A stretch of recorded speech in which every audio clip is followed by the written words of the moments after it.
en el Ayuntamiento de Brujas en la presentación de un libro de un mercader canario que se da a conocer en Brujas por primera vez, y fue un acto muy interesante y había unos cuantos historiadores, entre ellos el profesor John Gerard. Con lo cual le ofrecí venir a la Económica y veo que se cumple el objetivo un año más tarde, con lo cual me alegro mucho y lo quiero compartir con ustedes. Quiero agradecer a la Casa de Colón y a su directora y al Cabildo de Gran Canaria por la inclusión de la Real Sociedad Económica en estos actos. Nos hubiera gustado poder participar más intensamente, pero los recursos económicos son no pocos, sino menguantes, con lo cual tenemos una participación modesta. Muchísimas gracias también a la profesora Ana Viña, que ha dirigido y que coordina este ciclo, y que yo le voy a dar ahora la palabra para que haga la presentación del profesor John Everard. Buenas tardes, continuando con el ciclo y tal como aparece en el programa, tenemos la satisfacción de presentar al profesor John Everard, uno de los mayores especialistas, sin ninguna duda, de lo que es la historia colonial y marítima, y que afortunadamente cada vez que lo invitamos a un pequeño curso, a una jornada, si sus quehaceres se lo permiten, pues quiere venir a compartir con nosotros su conocimiento. El profesor Everard, como ya he dicho, es especialista en comercio internacional y transatlántico, y no solo se ha ocupado de esas relaciones con lo que sería el mundo africano, la India, Brasil, sino que ha dedicado algunos estudios muy interesantes a algo que nos afecta directamente, que es el caso de Madeira y el caso de Canarias. Conocíamos hasta ahora pues algunos de sus estudios más genéricos, algunos más específicos sobre la isla de La Palma, y hoy vamos a tener la oportunidad de escuchar su sabiduría, hablando de un tema que para Gran Canaria es excepcional, y también enlazando con esa temática azucarera y con un personaje hasta cierto punto desconocido. Es verdad que hay algunos trabajos muy interesantes, pero pocas veces se le ha dedicado una monografía como sin duda merece. Como lo importante es oír al profesor Everard, pues darle las gracias, especialmente ahora que estamos aquí en la Real Sociedad Económica, como dije esta mañana, agradecerle esa colaboración y por supuesto darle la bienvenida otra vez al profesor Everard. Muchas gracias y cuando usted quiera. Gracias. Bueno, en vez de quedar en la caldera voy a subir al pico de Bandama.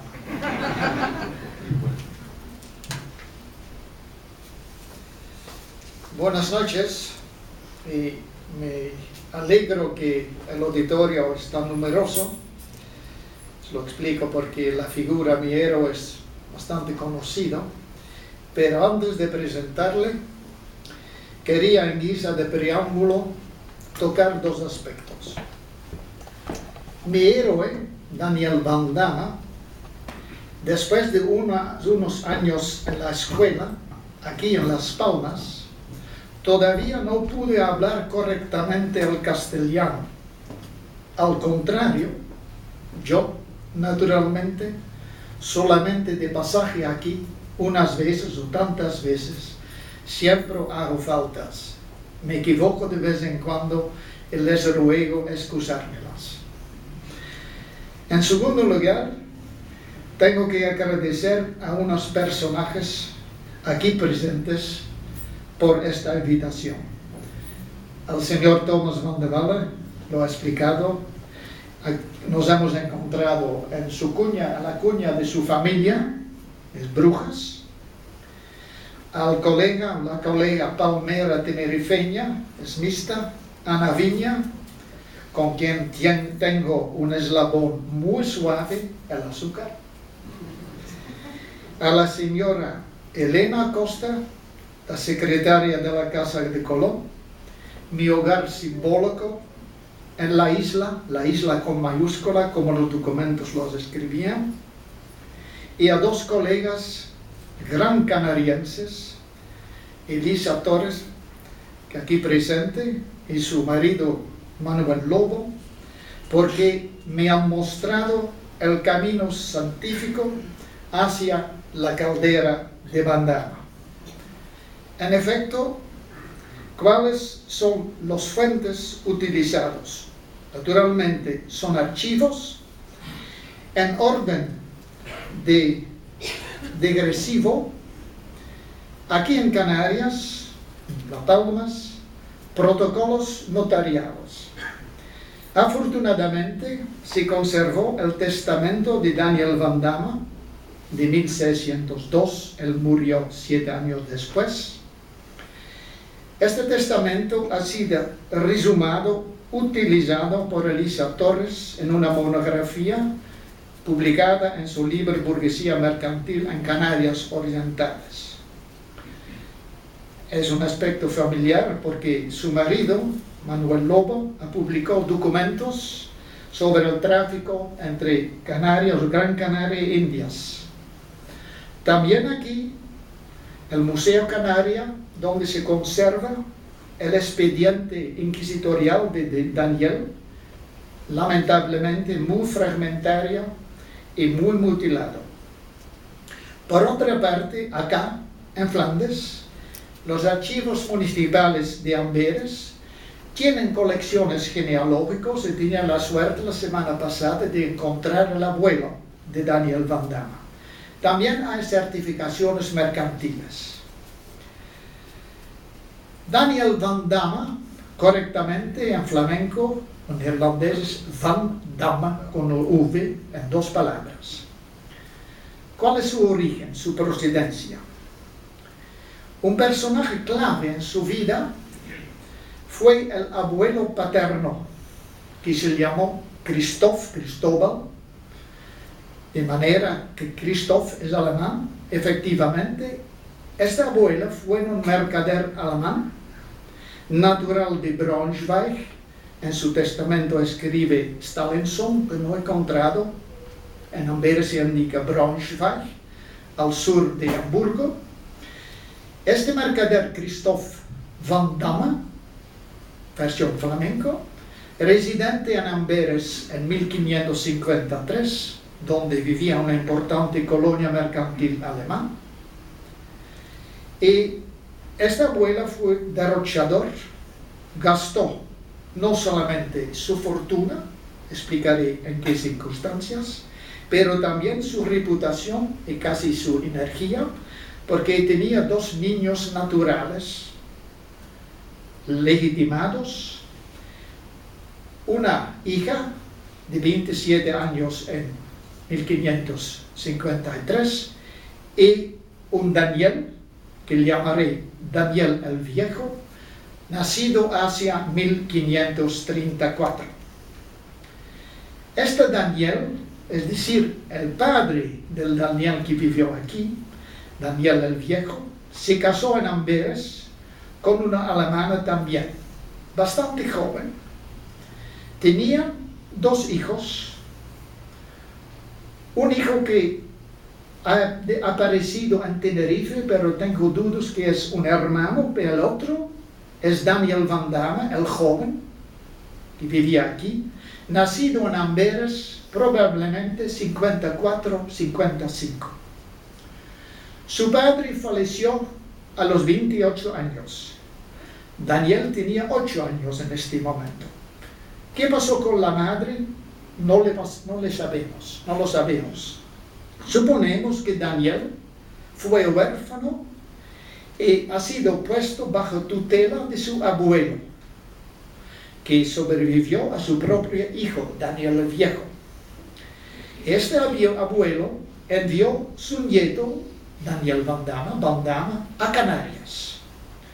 ¿Por qué se emigró? Una cosa, posiblemente, la quiebra del abuelo, porque en los años 50 empezaron las dificultades económicas, sociales, religiosas en Amberes. Seguramente, otra razón es la grave crisis en Flandes, y particularmente en Amberes. Los años 1563-66, entonces emigró Daniel el Joven. ¿Qué pasó en Amberes?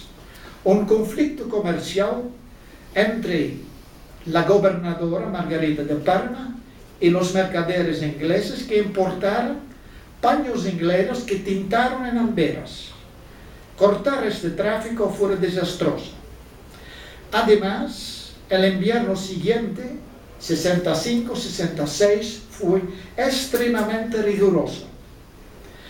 Además, la recesión económica general en Flandes, desempleo, baja de salarios, hambre, etc., acompañado del éxito del protestantismo, lo que provocó una oleada iconoclástica en Flandes. Todos estos acontecimientos son entre los años 62-66. En estas circunstancias, Daniel, que tenía 10 o 11 años, se emigró, o su abuelo tomó la iniciativa de enviarle a Las Palmas de Gran Canaria, donde también vivía una numerosa colonia mercantil flamenco, mercaderes, artesanos, marineros, artilleros. ¿Qué pasó con Daniel? En 64-65 fue alojada en casa de un platero flamenco que se llama Conradi Mayer, y supongo que es un homónimo Mayer, que es alemán, no estoy seguro, pero supongo, que está casado con una canaria. En el taller del platero Conradi Mayer, en este taller, Daniel fue enseñado en dibujar y pintar sobre papel, como dice su expediente inquisitorial, aprender el oficio. ¿Qué pasó después? En la segunda mitad de los años 560, David fue enviado a la escuela. Ignoro qué escuela podría ser, pero tenía dificultades, problemas de adaptación, normalmente siendo mozo desplazado, expatriado en un ambiente completamente extraño. Su carácter era insumiso, lo sabemos. A él lo he mencionado, le necesitó años antes de poder conversar convenientemente en castellano.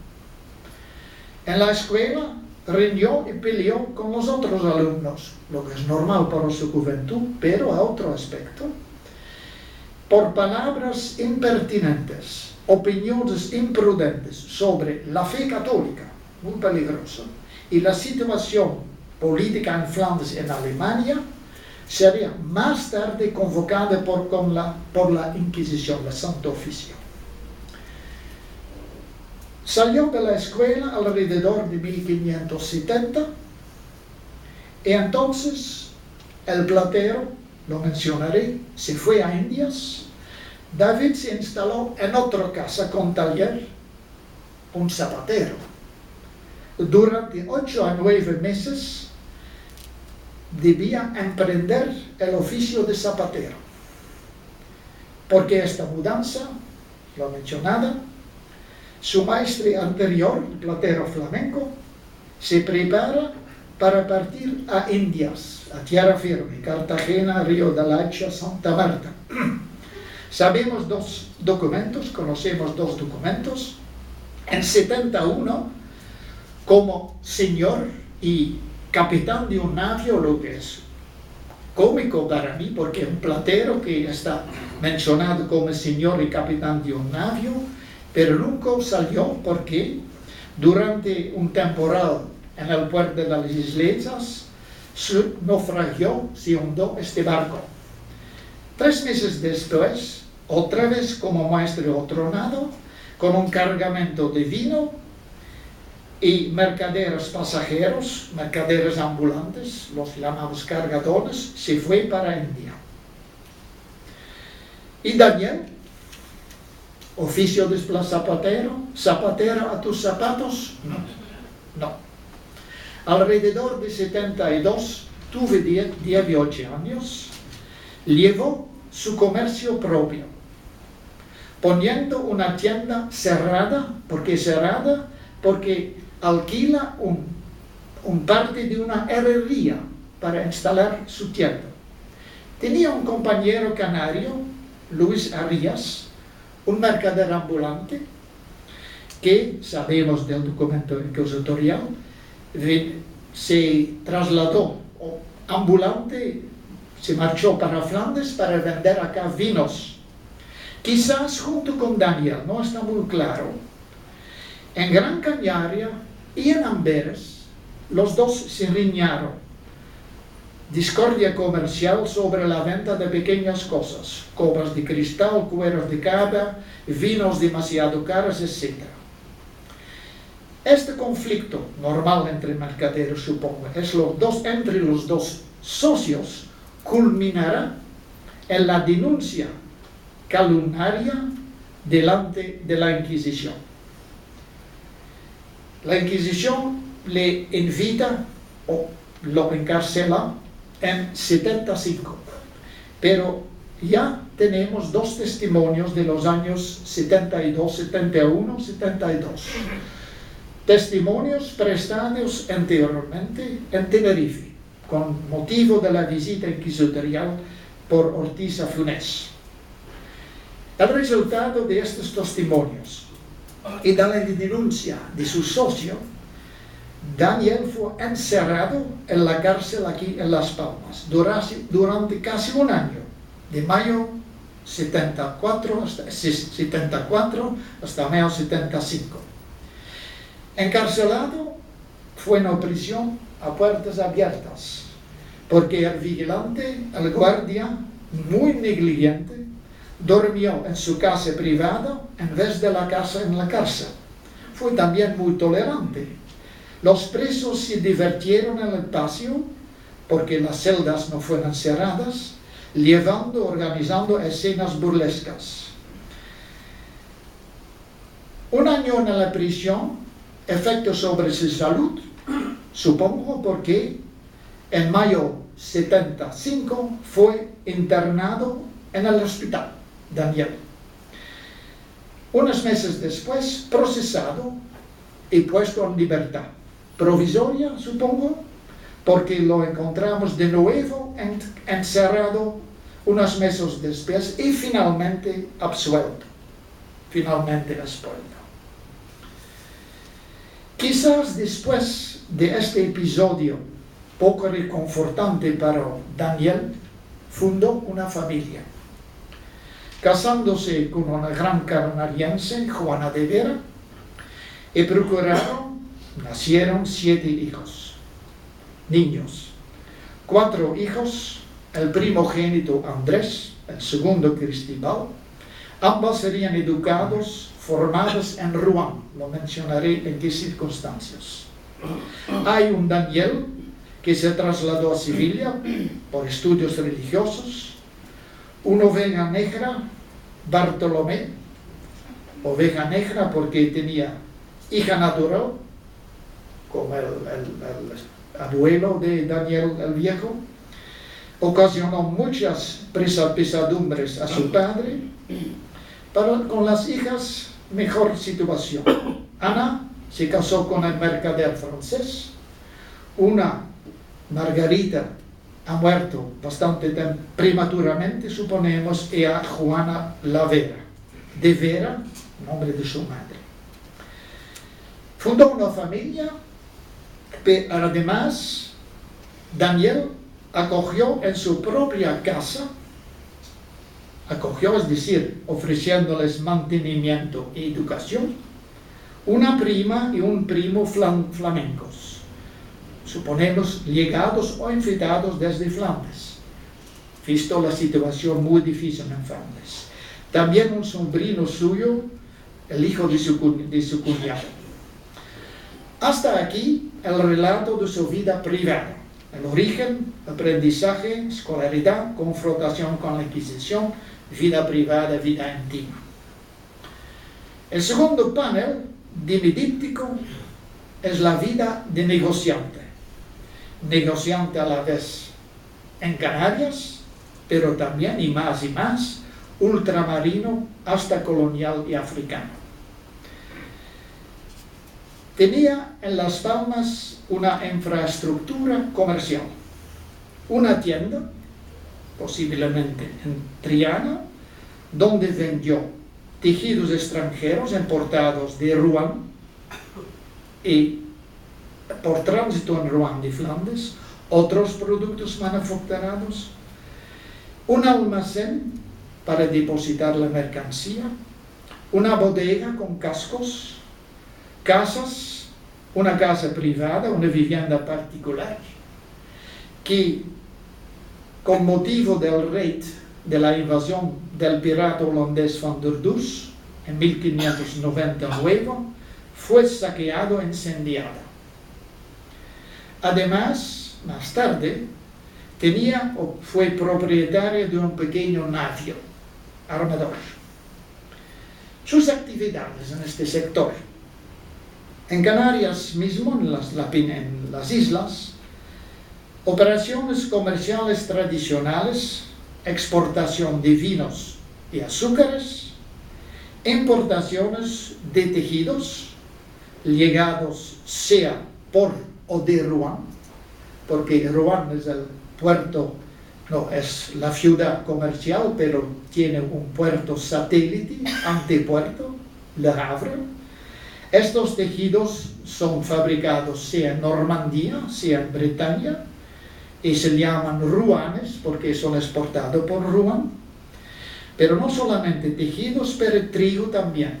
Trigo de origen flamenco, importado por flamencos, pasando por Rouen, suponemos más de la zona báltica, lo que es normal. Segunda dirección, Andalucía, particularmente Sevilla. Estas relaciones son vinculadas con la vuelta de las flotas de Indias, cuando él empezó a tratar con Indias. En ambas zonas, en Canarias y en Andalucía, mantuvo una red de corresponsales. Por ejemplo, en la isla de La Palma, un compatriota suyo, Cornelio de Ruyter. En Sevilla, un Arnaldo Grave. En la documentación canaria se escribe Grave, es Arnaldo Grave. Conocemos bastante bien este personaje. Es un mercader de media clase en Sevilla que empezó a tratar en Indias, se quebró y ha regresado a Indias, ha muerto acá. Es una historia un poco trágica. Tercera dirección, intercambios con el noroeste de Europa. Y acá, la plataforma giratoria es Rouen, con su autopuerto de Le Havre. ¿Por qué plata giratoria? Porque desde Rouen se importan o se exportan hacia Flandes o hacia Inglaterra, porque el comercio directo con Flandes es obstruido, porque los rebeldes bloquearon la entrada de la Escalda. En Rouen hay una importante colonia mercantil española, permanentes y transitorios. ¿Y con quién actúa Daniel Van Damme? Con mercaderes en Rouen, también inmigrantes, en mayoría de Dieppe, que es en el estrecho de la Mancha. Son mercaderes protestantes. Curiosamente, tenía simpatía por ellos, no sabemos. Tenemos unos ejemplos. Dos hermanos, Thomas y Nicolas Chauvin, es correctamente Chauvin, que son activos en Rouen desde 1577, grandes importadores de alumbre italiano. El alumbre se necesita en el tratamiento de los tejidos para teñir, para fijar la tinta. También importante azúcar canaria. Lógicamente exportadores de lienzos normandos y bretones, los llamados ruanos, entre otros hacia Canarias. Y también Rouen, como he explicado, el comercio intermediario entre los Países Bajos españoles, Amberes y la península y las Islas Canarias.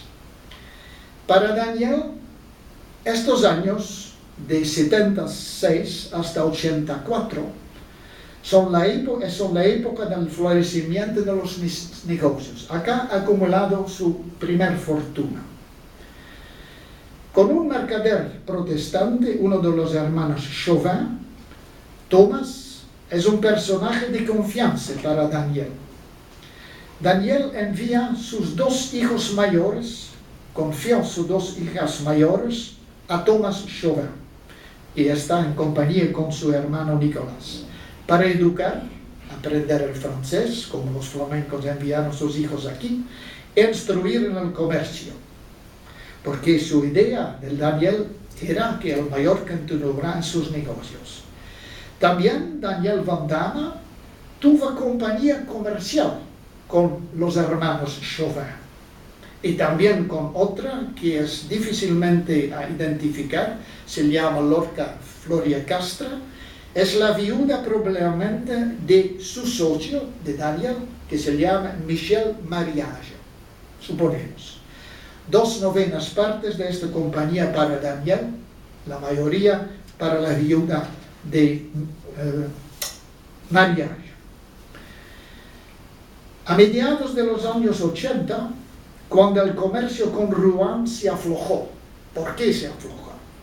A consecuencia de una guerra que se llama la Guerra de la Liga Católica contra los protestantes en Francia, a partir de 85. ¿Y qué pasó? Daniel se lanzó en otro tráfico, el tráfico colonial con Indias. Entre 1586 y 97 participó bajo fórmulas diferentes en 9 campañas hacia Indias. ¿Qué fórmulas? Sea cargando por su propia cuenta vinos, vinagre, conservas, arrope, quesos, frutos de tierra. Sea bajo la fórmula mercaderías fiadas, es decir, cargado a su riesgo hasta el destino con un premio muy interesante, 30-20% a pagar en Indias. En ambos casos, sea cargado, sea fiado, el destino era, los documentos lo dicen, que Manuel López ha publicado, toda la costa de tierra firme, mayormente la isla de la Margarita, adicionalmente Cartagena, Coro y Caracas.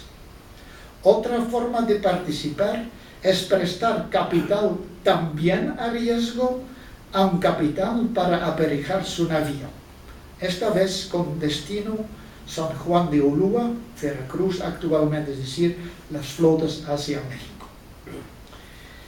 En uno de estos casos, el cargamento fue acompañado por sea un criado suyo, tenemos 2 nombres, Pablo Bernal, puede ser un flamenco, pero seguramente Juan Constante es un flamenco. Sea acompañado por un cuñado suyo, acompañado de un esclavo, que no solamente es un servidor, pero funciona de grumete, y van a vender un poco ilegalmente en Indias. Y últimamente, a partir de los años 97 hasta 1608, 5 veces acompaña a su hijo mayor los navíos hacia Indias. Una orientación que en Canarias ya se practicó desde principios del siglo XVI, el tráfico muy exótico, comercio en esclavos negros. Esclavos negros que se compran no en la costa africana misma, pero en el archipiélago de Cabo Verde. Cabo Verde, donde hay una factoría, donde hay corresponsales. Daniel Van Damme tiene un portugués que de vez en cuando aparece aquí en Las Palmas, Álvaro Quaresma, y a él son consignados las mercaderías para comprar o trocar esclavos negros, sea en Cabo Verde, sea, como se llama, en los ríos de Guinea. Actualmente se llama esta zona Nigeria, el Biafra y todo esto. En 88, Daniel tiene la intención de comprar él mismo, suponemos, con esclavos negros. ¿Por qué?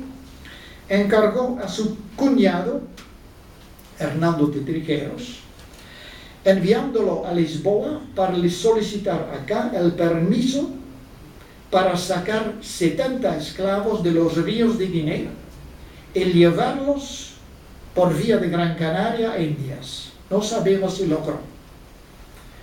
A principios del siglo siguiente, entre 1604 y 8, Daniel fue interesado en 7 expediciones hacia Cabo Verde, consigliatario acá Álvaro Quaresma, el portugués, enviando mercancía con un sobrecargo, su sobrino, el hijo de Hernando de Trigueros, sobrino se llama Alonso Trigueros, firmando de vez en cuando contratos de fletamento, es decir, a la ida, entre estas dos fechas, 4 años, 5 años, un total de 1040 toneladas es la carga, pero la carga representada por mercancías diversas, ropa, un tejido tradicional para canjear, para trocar esclavos, vino, harina y frutos. Y a la vuelta, al retorno de viaje, esclavos y cueros. Adicionalmente, en la misma dirección, una vez Daniel se interesó a la pesquería. La pesquería, lo que se dice en la costa de Berbería, para localizarla actualmente, es Marruecos del Sur, esta zona que antes se llamó Río de Oro Española, que ha sido acaparado por el rey anterior, Marruecos, entre Agadir, Cabo de Guerra y Río de Oro. Una vez, Daniel envió un navío hacia Berbería para pescar y salar acá lo que coge. Acumula fortuna. Acumular fortuna es un arte. Preservarlo como hoy es un problema. ¿Cómo ha resuelto Daniel? ¿Cómo ha protegido su fortuna? En menos grado, invirtiendo en operaciones financieras, con rentabilidades insignificantes, que aportan un prestigio social y que son económicamente para sus negocios interesantes. En primer lugar, menos importante, son rentas. ¿Qué son rentas? Rentas son tributos que agravan casas o tierras.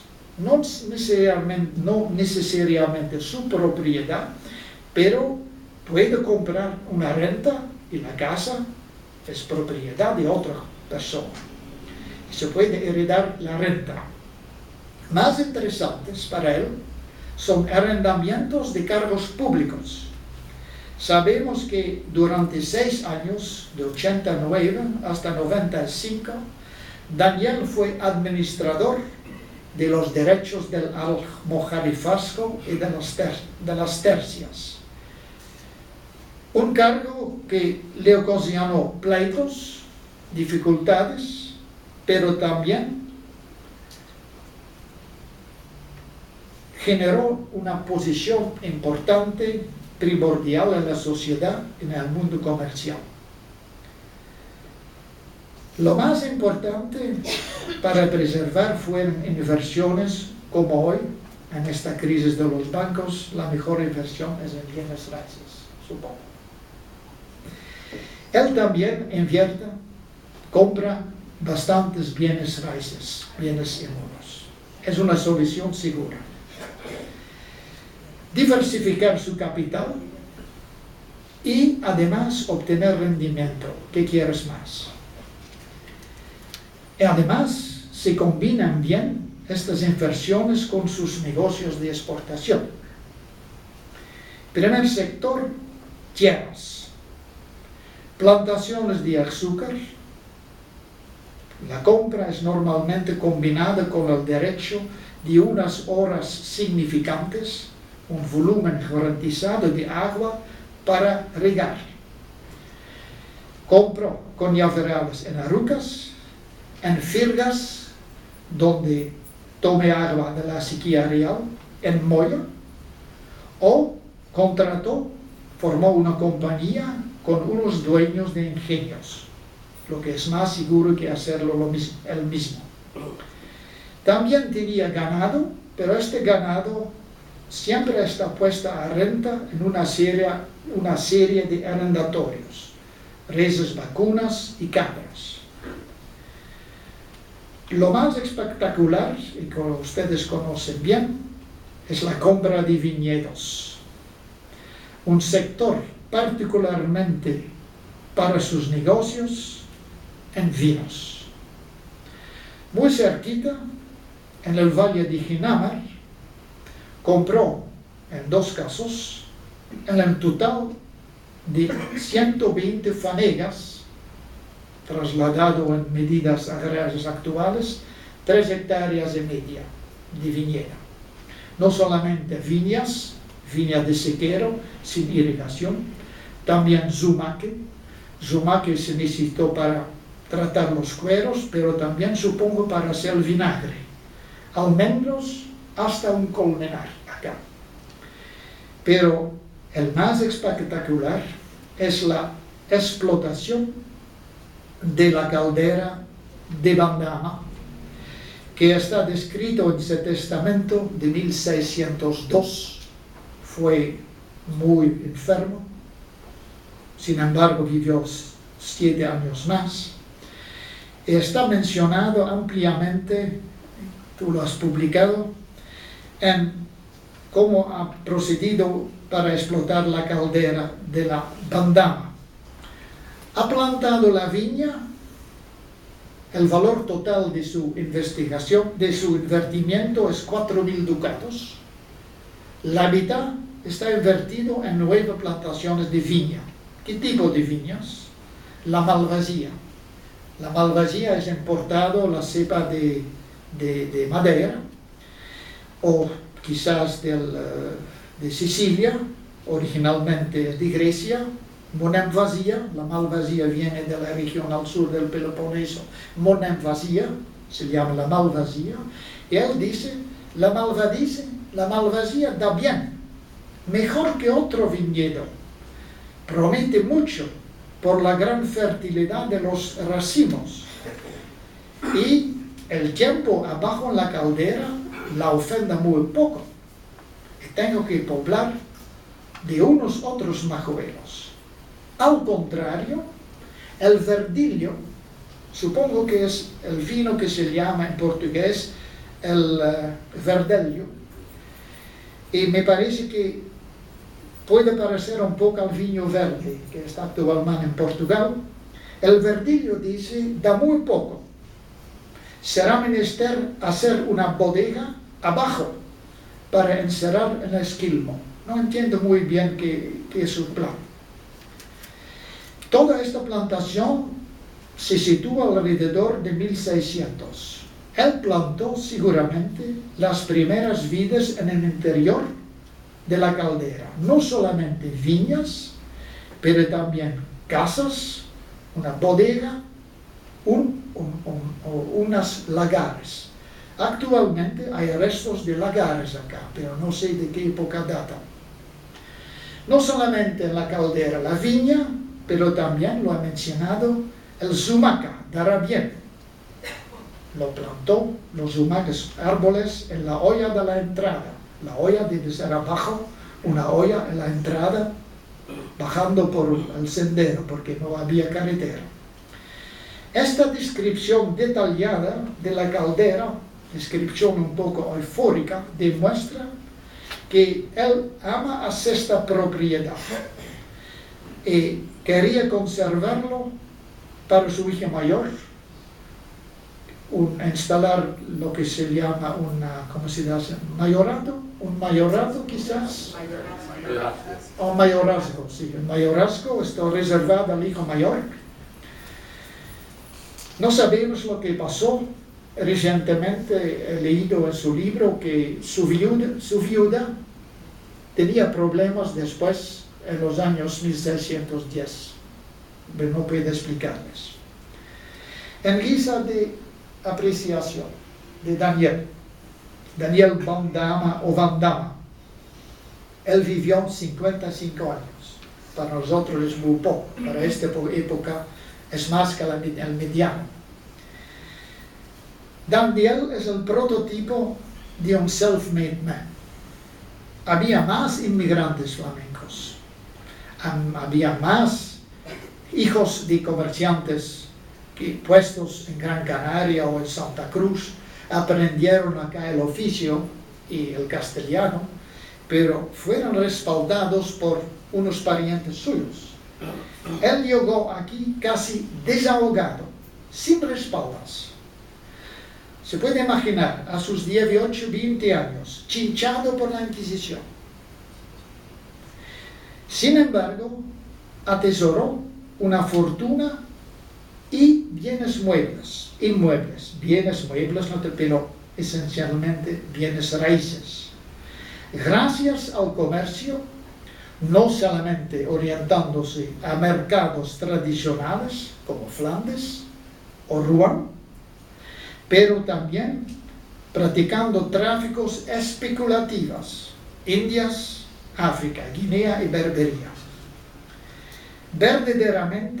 Verdaderamente utilizo aquí una descripción que he tomado, he olvidado quién lo ha escrito, es un oficial de una fuente de la época y caracteriza a Daniel como comerciante nato de sangre, realmente. He intentado de hacer un retrato de este Daniel Bandama, del cual nos falta mucha información. Espero que quizás Elisa publicará un día su testamento y todo lo ha encontrado en protocolos. Voy a ver, regresando a Flandes, si hay más en Amberes sobre su padre. Supongo que no, porque su padre falleció a sus 28 años. Su abuelo se quebró. No. Comercio directo con Flandes casi nada, no tengo mucha espera. Usted es mi única espera. Sí. Bueno, gracias por su atención.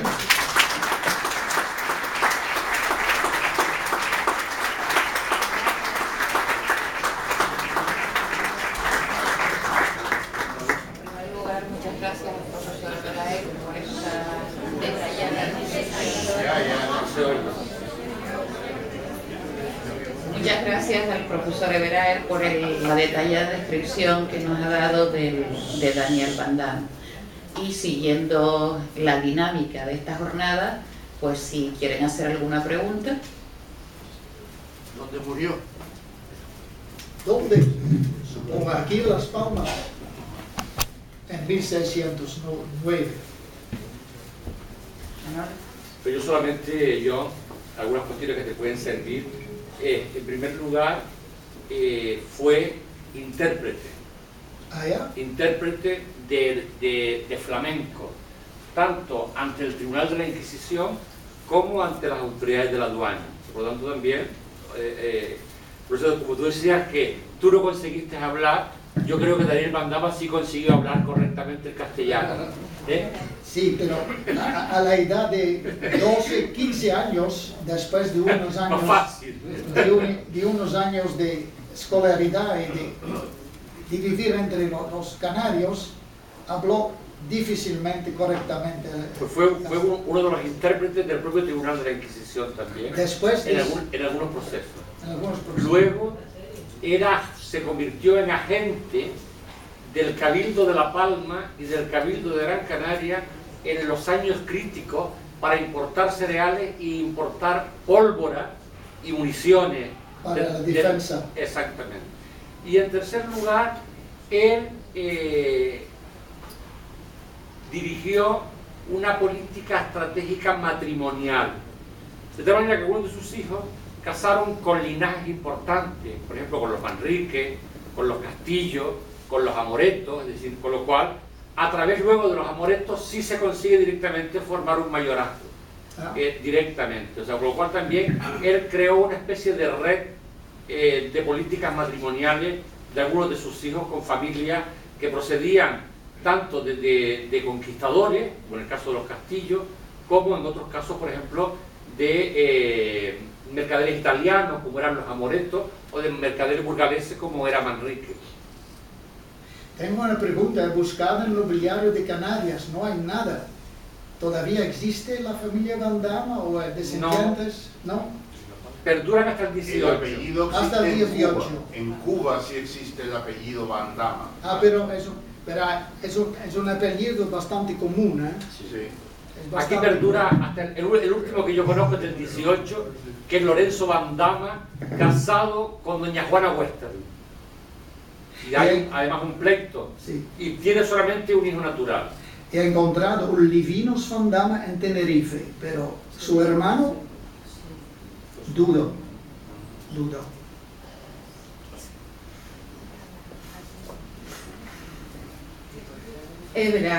John, buenas noches y muchas gracias por la mención que has hecho.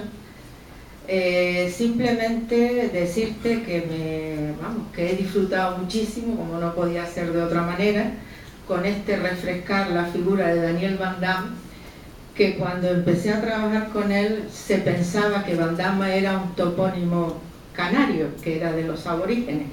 Incluso contra un catedrático excelente de La Laguna en aquellos momentos tuve yo que apostillar que era que era de origen flamenco, ¿no?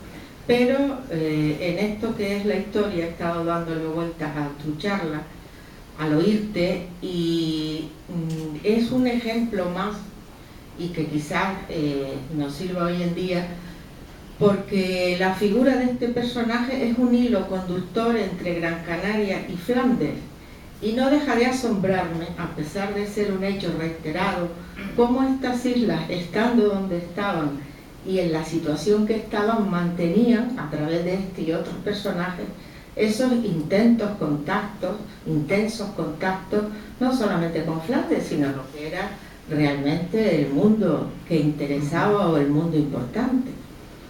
Y también quería recoger tu guante y decirte que bueno, que esta colaboración que siempre ha existido tiene que seguir existiendo, y vamos a saber si seguimos desempolvando la figura de Daniel Vandama, tanto desde su parte flamenca como de su parte canaria. Y muchas gracias. Sí, gracias.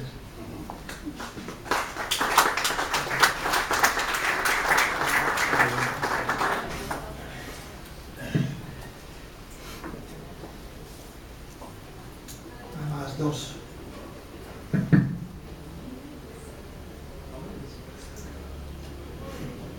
Buenas noches. Esta pregunta va dirigida a usted o a otra persona que pudiera contestarme. ¿Se sabe hasta cuándo perteneció la caldera de Vandama a sus descendientes en este caso? Yo no Porque voy hoy a en día responder. creo que es propiedad del Cabildo, ¿no? Sí. Sí. Como la familia existió hasta el siglo XVIII y como fue en mayorazgo, quizás unas generaciones. Manuel, ¿tú sabes? Hasta el 18 era propiedad de ellos, Sí, de Lorenzo Vandama, sí, que es el último que yo le he seguido la pista. sí. Y las ruinas que todavía no están abajo, ¿datan de la época del XVIII o son posterior? Porque tú no has trabajado en Sí, el asunto sí he bajado, Sí. pero no he excavado. Pero es verdad que las primeras bodegas que se hacen y los primeros lagares que se hacen allí son obra de él. O sea, con lo cual es posible que se fuera remozando sobre lo que ya existía anteriormente. Pero hay otra pregunta en el público. Yo tengo unas preguntas más. Pero antes, yo he visto dos dedos. Sí, sí. Dos dedos. Era ¿No? para pasar el micrófono. Ah, no. ¿Alguna pregunta más? Realmente, ¿por qué nadie ha pensado en instalarse en la hondonada de la caldera antes de Daniel? No solamente fue una iniciativa anormal, pero original. ¿Realmente fue el primero? Porque las datas se siguieron continuando, se siguieron dando posteriormente. Vamos a ver. La isla de Gran Canaria, a diferencia de la isla de Tenerife y de la isla de La Palma, es la isla que menos el Cabildo acumuló propiedades. Las propiedades eran de los reyes, frente a Tenerife, donde los montes, las montañas, el adelantado se las asoció al Cabildo de la propia isla. Y en Gran Canaria hubo propiedades que no se reparten, sino que continúan. Por ejemplo, en el 17 se dan nuevas datas en el sur de la isla de Gran Canaria, y a fines del 16 la caldera es una data que se da. Lo que no sabemos es que si se le entrega, porque hay una persona anterior que accede a la data, es decir, a la entrega de esa propiedad, que es quien la puede transmitir luego a Daniel Van Damme. Por eso es el retraso en la ocupación de ese territorio, como fue el retraso en la ocupación de gran parte de las tierras del sur de Gran Canaria, o por ejemplo Fontanales, que hoy nos parece que está ahí. Fontanales, por ejemplo, es una data que se da en el siglo XVII, a los Lamoretos. Por lo tanto, eso es una de las explicaciones por la cual el territorio no se ocupa, porque era realismo. Y no, tampoco he encontrado cartas de naturaleza. ¿Ha sido naturalizado automáticamente? No, él hay un expediente en Simancas que cuando él accede a obtener la renta del almojarifazgo, le piden que haga una declaración de naturaleza. Ah, bueno, después de 10 años de casado, Claro, y casado con Juana de Vera, descendiente del gobernador Pedro de Vera. Es donde lo que él aporta, digamos, como elemento para que obtener la carta de naturaleza. Sí. Entonces noto que mi ponencia es una incentiva para ambos para escribir la vida de Daniel. Hay un señor ahí al lado de Manolo que quiere preguntar. Ah, perdón. Señor Van Mince, con su honorario. Aquí, primera fila. Ah, bueno.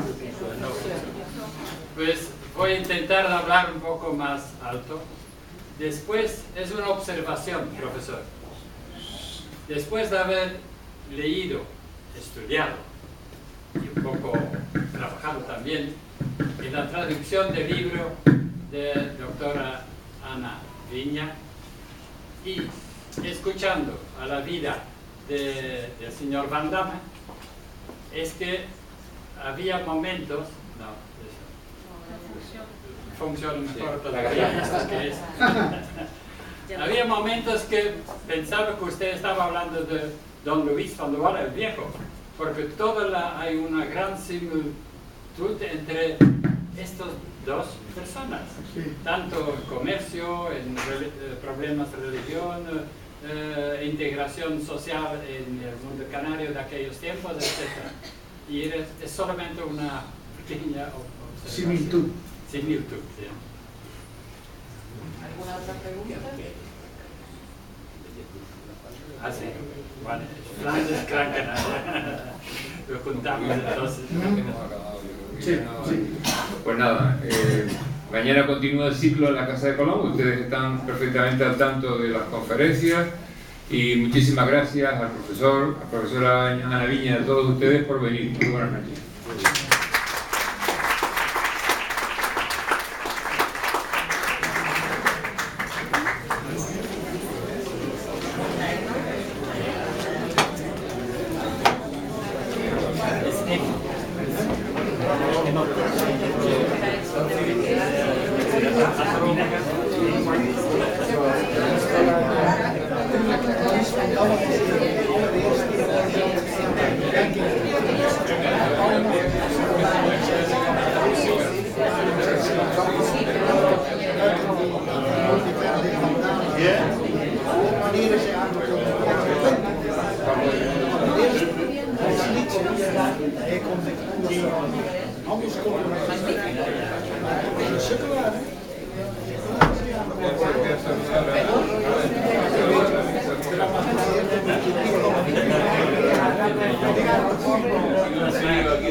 Bueno, yo, mañana nos vemos.